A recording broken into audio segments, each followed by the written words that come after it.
Hey, welcome to Tutorial Lore. This video explains what the First Aid American Red Cross app is and how it's positioned. First Aid by the American Red Cross is an emergency guidance app officially listed on the Apple App Store and Google Play stores with step-by-step first aid advice and instructional content from the non-profit Red Cross organization. This video is an informational overview based on publicly available descriptions.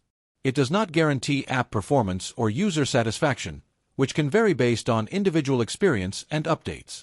According to official store descriptions, the app may give users simple, easy-to-follow first aid instructions for everyday emergencies and common injuries like cuts, burns, choking, and respiratory distress.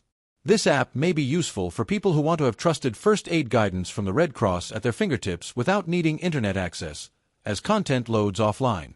For users interested in emergency preparedness, this could be an option to practice and reinforce life-saving skills through interactive quizzes, videos, and CPR guidance. Official descriptions note that the app includes a fully integrated 911 button that lets users call emergency services directly from within the app when needed. The app also features a Spanish language toggle that makes first aid content accessible in multiple languages directly inside the interface.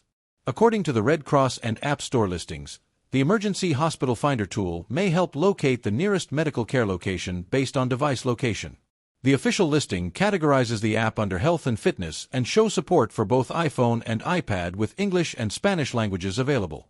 Official app metadata indicates that data like precise location and usage interactions may be collected but is not linked to user identity, according to the developer's privacy practices. This is not confirmed and should be considered a documented store disclosure rather than guaranteed practice for every user. Whether this app is worth using depends on individual needs and preferences. If you found this video helpful, feel free to drop a like. And comment down below if you have any additional information on this app or notice anything missing or outdated.